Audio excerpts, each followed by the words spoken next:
যারা নেক আমল করবে তাদের জন্য রয়েছে চিরস্থায়ী সুখময় জান্নাত। নেক আমল কারনেওয়ালারা সেই জান্নাতের ভিতরে চিরস্থায়ীভাবে বসবাস করবে। এটা কোরআনের ঘোষণা, আল্লাহ পাকের ডিক্লার। জোরে বলে সুবহানাল্লাহ।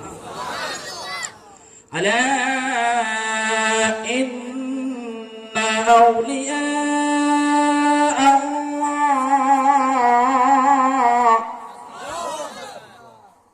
أولياء الله لا خوف عليهم ولا هم يحزنون।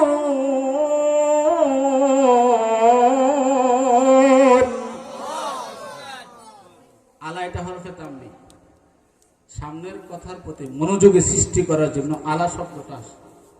আলা জেনে রাখো, ইন্না আউলিয়া আল্লাহ, যারা আল্লাহর বন্ধু হবে, ব্র্যাকেটে আছে নেক কাজ করে যারা আল্লাহ পাকের বন্ধু হবে, এদের দুনিয়াতে কোনো ভয় নাই, পরকালে এদের কোনো চিন্তা নাই, এদের জন্য রয়েছে সুখময় জান্নাত। জোরে বলে সুবহানাল্লাহ। হর কে দারত খৌফ হক দরদিল মাদাম जन्नतुल मवाद हद उरा मकाम। ये चमन सहरा भी होगा, ये खबर बुलबुल को दो, ताकि अपनी जिंदगी को सोच कर कुर्बा करे। किया सामान लाया मुसाफिर, सफर तेरा है बाईद, रंज के दरिया में कश्ती, मौज तूफान है मजीद। मुसाफिर हर कुजा बाशद, वतन रा याद मी दारद, जो बुलबुल दर कफस बाशद, चमन रायाद मिदारात। আমার ভাইরা বন্ধুরা, একটা নেক আমলের অনেক দাম, একটা নেক আমলের অনেক দাম, অনেক দাম।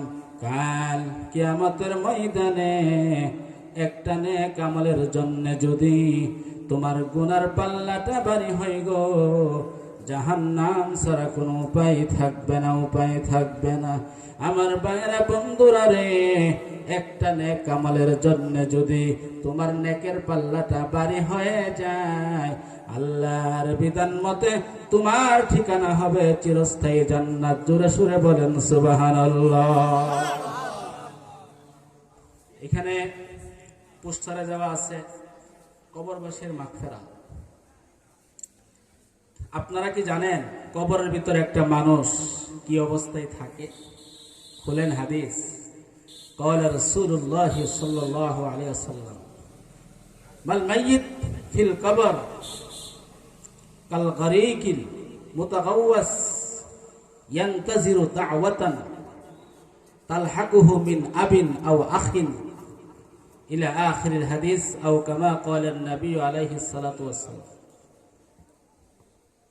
কবরের ভিতরে একটা মানুষ কি অবস্থায় থাকে এটা বিশ্বনবী আমাদেরকে হাদিসে জানিয়ে দিয়েছে। আটলান্টিক মহাসাগরে, মহাসাগরের নাম শুনছেন না? বড় বড় সাগর মহাসাগর আছে না পৃথিবীতে? আটলান্টিক মহাসাগরে রাতের অন্ধকারে যদি একটা লঞ্চ, স্টিমার, জাহাজ ডুবে যায়, ভেঙ্গে টুকরো টুকরো হয়ে যায়, যাত্রীদের যে অবস্থা হয়, কবরে একটা মুর্দার, একটা মাইয়ে তার চেয়ে কঠিন অবস্থায় আছে। কি হবে আমাদের অবস্থা? অতএব আমি চাই, আপনাদের অনেকের মা নাই, বাবা নাই, দাদা দাদি নাই, আত্মীয় স্বজন নাই। হাদিসে নবীজি বলেছেন 3 বার সূরা ইখলাস পড়লে কমপ্লিট এক খতমের সওয়াব আমলনামার ভিতরে দিয়ে দেওয়া হয়। 3 বার সূরা ইখলাস আমি পড়ব, আপনারাও পড়বেন, প্রত্যেকের আমলনামায় এক খতমের সওয়াব আসবে। মাতা পিতার ইসালে সওয়াবের নিয়ত করবেন, প্রত্যেকের মাতা পিতার কবরে কমপ্লিট এক খতমের সওয়াব চলে যাবে। রাজি আছেন নি? আমার সাথে পড়েন, আউযু বিল্লাহি মিনাশ শাইতানির রাজীম, বিসমিল্লাহির রাহমানির রাহিম, কুল হুয়াল্লাহু আহাদ, আল্লাহুস সামাদ, লাম ইয়ালিদ ওয়া লাম ইউলাদ ولم يكن له كفوا أحد. بسم الله الرحمن الرحيم. قل هو الله أحد الله الصمد لم يلد ولم يولد ولم يكن له كفوا أحد. بسم الله الرحمن الرحيم.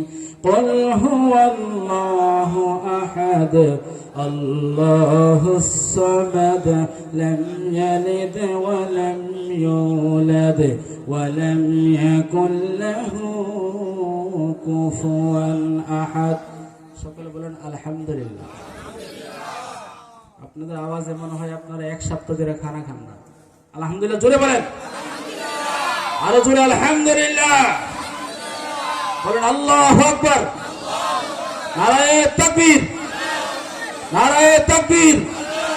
দিন ইসলাম, দিন ইসলাম, আল কোরআনের আলো। শয়তান আছে এখানে?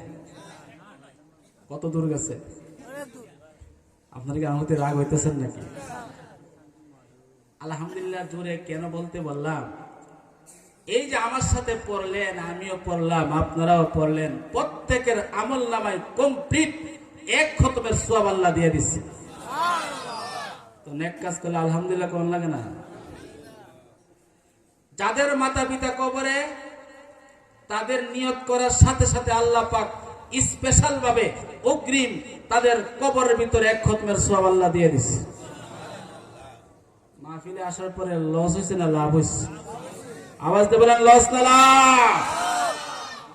আমার ভাইয়েরা বন্ধুরা, আজকে আমরা দুনিয়ার পিছনে পড়ে, ব্যবসার পিছনে পড়ে, ক্ষমতার পিছনে পড়ে, আমাদের চিরস্থায়ী আখিরাতকে আমরা বলতে বসেছি। বলেন ঠিক কিনা? আমাদের মৃত্যুর কোনো খবর নাই, আমাদের কবরের কোনো ভয় এখনো আসে না, আসে না, জাহান্নামের ভয় আসে না। অথচ জান্নাতের সার্টিফিকেট দারি সাহাবায়ে কেরাম কবরের কথা শুনলে হাউ মাউ করে কেঁদে উঠতেন, কেঁদে উঠতেন।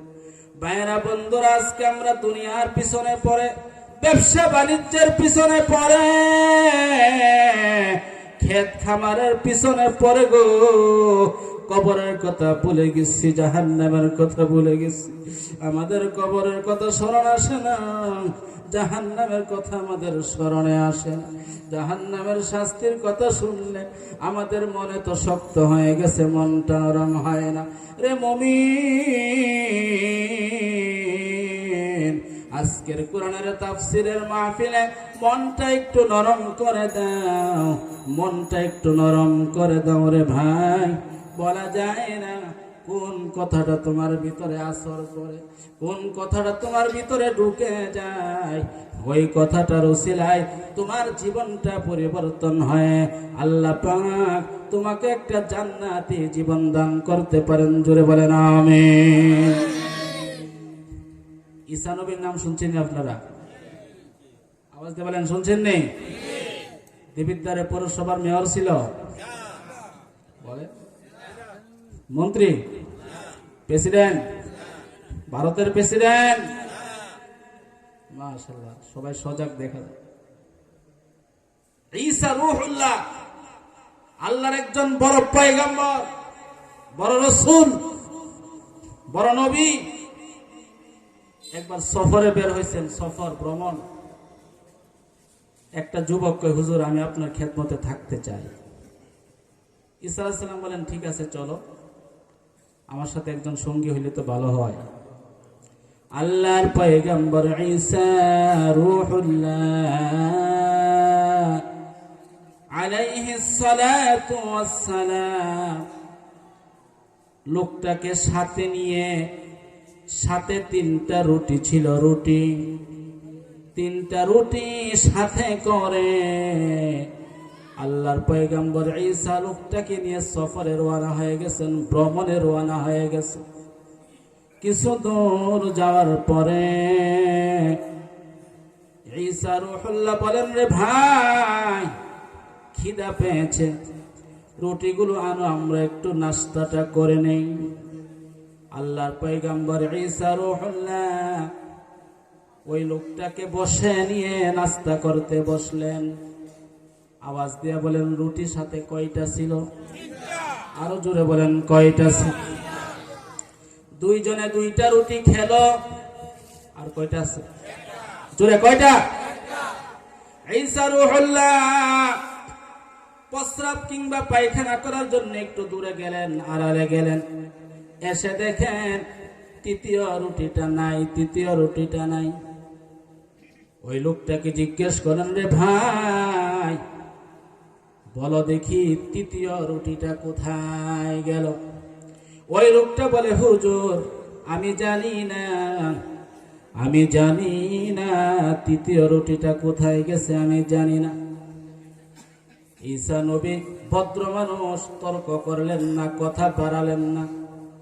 আল্লাহর পয়গম্বর ঈসা রূহুল্লাহ লোকটাকে নিয়ে আবার সামনে চলা শুরু করে দিলেন। কিছু দূর যাওয়ার পরে দেখলেন একটা নদী, নৌকা নাই, নদী পারাপারের কোনো ব্যবস্থা নাই। আল্লাহর পয়গম্বর ঈসা রূহুল্লাহ লোকটাকে নিয়ে হাতে ধরে হেঁটে হেঁটে নদীটা পার হয়ে গেলেন। জোরে সরে বলেন সুবহানাল্লাহ। এটা ছিল নবীর মুজিজা। আল্লাহ পাক নবীদেরকে মুজিজা দান করেছেন, বিশ্বাস না করলে ঈমান থাকবে না রে ভাই।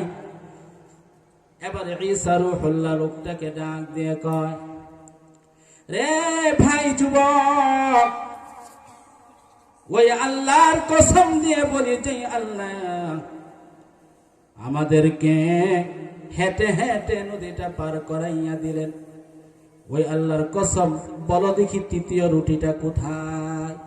লোকটা বলে, আমি জানি না। ঈসা নবী কথা বাড়ালেন না, আবার সামনে চলা শুরু করলেন।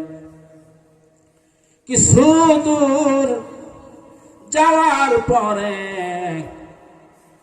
একটা জঙ্গল পড়লো, জঙ্গল। ঈসা রূহুল্লাহ একটা হরিণকে ডাক দিলেন। নবীজি যখন, আল্লাহর রাসূল ঈসা যখন হরিণকে ডাক দিলেন, সাথে সাথে হরিণটা ওনার সামনে চলে আসলো। এবার ঈসা রূহুল্লাহ হরিণটাকে ধরলেন, জবাই করলেন, গোশতগুলো বুনা করে পেট ভরে খাইলেন, ওই লোকটাকেও খাওয়াইলেন।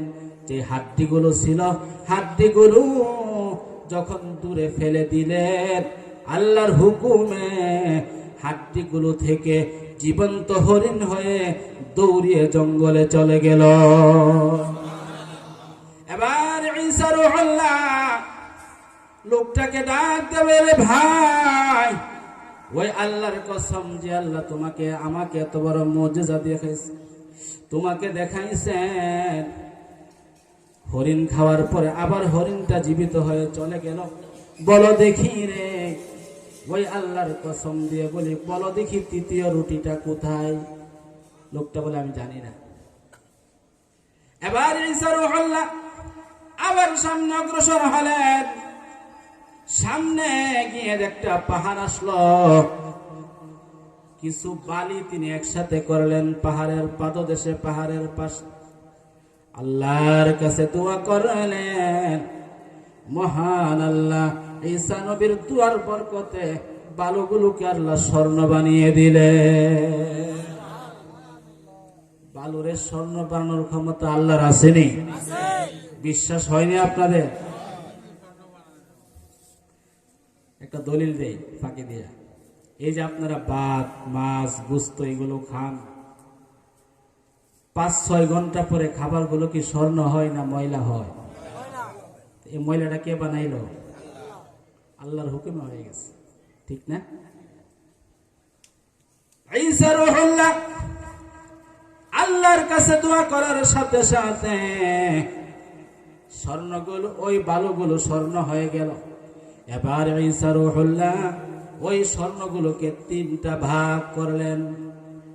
বললেন, রে ভাই, 1 ভাগ হলো আমার, আরেক ভাগ তোমার, 3য় ভাগটা হলো ওই ব্যক্তির যে রুটি খাইছে তার।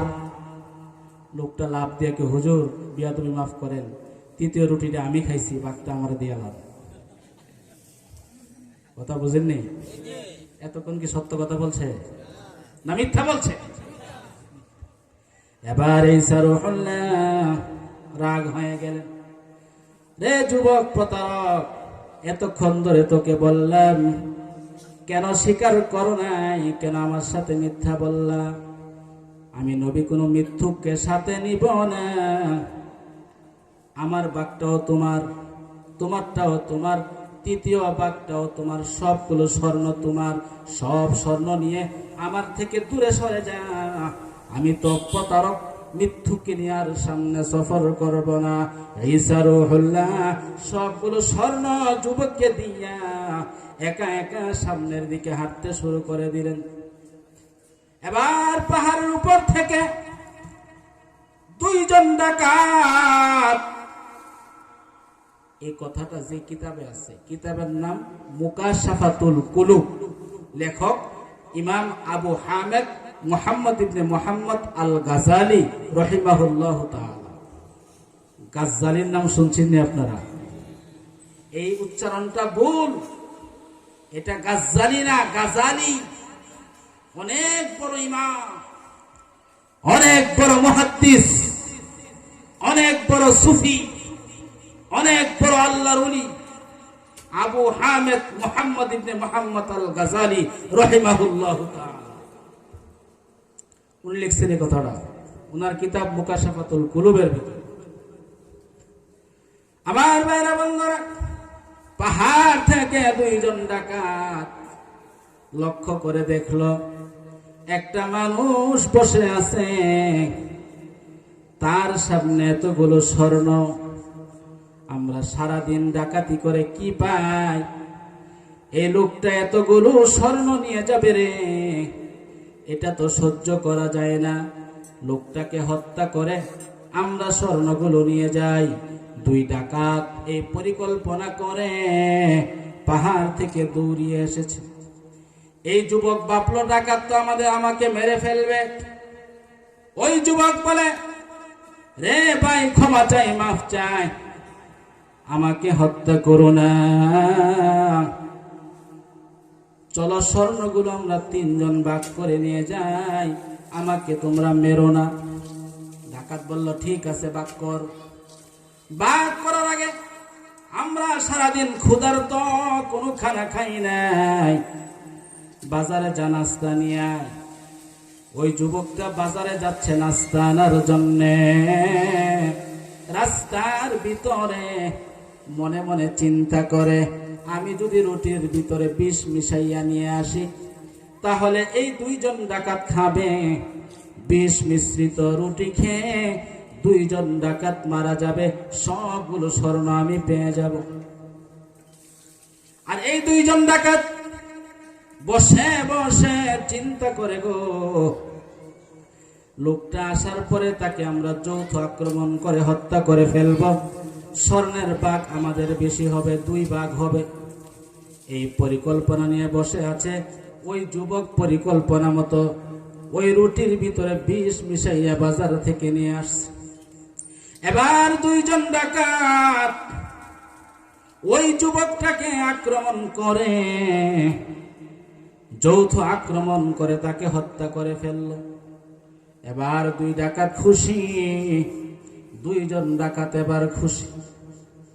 স্বর্ণের ভাগ বেশি হবে, আমরা স্বর্ণগুলো পেয়ে যাব। তাড়াহুড়ার কোনো দরকার নাই, আগে নাস্তাটা করে নেই, তারপর ভাগ করব।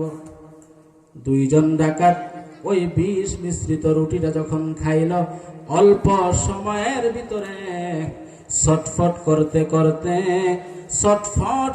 করতে বিষ ক্রিয়ায় আক্রান্ত হয়ে সাথে সাথে মরে পড়ে রইল। কয়জন মারা গেছে? তিনজন।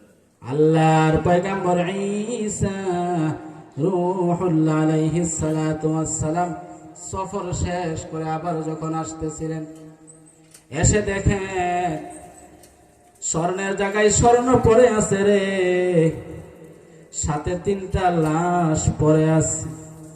ঈসা নবী সেই দিন একটা কথা বলেছিলেন, এই কথাটাই বলা হলো আমার উদ্দেশ্য। ঈসা নবী বলেছিলেন এটাই হলো দুনিয়া। আওয়াজ দিয়ে বলেন, কি বললাম? এটার নাম কি? জোরে, এটার নাম কি? আমার ভাইরা বন্ধুরা, আজকে খেয়াল করে দেখো গো, ক্ষমতার জন্য কত মারামারি, কত কাটাকাটি। আওয়াজ দিয়ে বলেন ঠিক কিনা?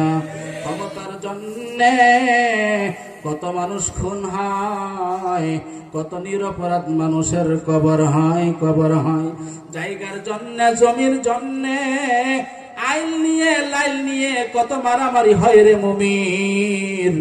ব্যবসার দোকান নিয়ে কত মারামারি হয়, টাকা নিয়ে কত মারামারি হয়, মাতা পিতার পৈতৃক সম্পত্তি বাগাবাগি নিয়ে ভাই ভাই মারামারি করে, বোন ভাই মারামারি করে। সমাজে আছে কিনা? আওয়াজ দিয়ে বলেন, জয় আছে কিনা? আমার ভাইয়েরা বন্ধুরা, জায়গার জায়গা জায়গায় পড়ে থাকে, দোকানের জায়গায় দোকান পড়ে থাকে, ক্ষমতার জায়গায় ক্ষমতা পড়ে থাকে, জমিনের জায়গায় জমিন পড়ে থাকে, ঘরের জায়গায় ঘরে পড়ে থাকে, গড় পড়ে থাকে গো, কিন্তু মানুষগুলো আর দুনিয়াতে থাকে না। আওয়াজ দিয়ে বলেন ঠিক কিনা? এই হলো দুনিয়া। আজ পর্যন্ত কোনো মানুষ ক্ষমতা নিয়ে কবরে যেতে পারছে? আরে কথা বলেন, পারছে? কোটি টাকার মালিক পারছে টাকা নিয়ে কবরে যেতে? পারে না। খামাখা অনর্থক বেহুদা কাজ নিয়ে ব্যস্ত হয়ে আমরা বৎসর কি বৎসর, জীবন কি জীবন কাটিয়ে দিচ্ছি। আমাদের সামনে বিশাল যে আখিরাত, বিশাল কবর, সেটার কোনো খবর আছে? কয়টা মানুষের খবর আছে? যদি আজকে মানুষের ভিতরে এই ভয়টা থাকতো যে আমাকে একদিন লাশ হতে হবে, লাশ, মুসলমান আওয়াজ দিয়ে বলো ঠিক কিনা?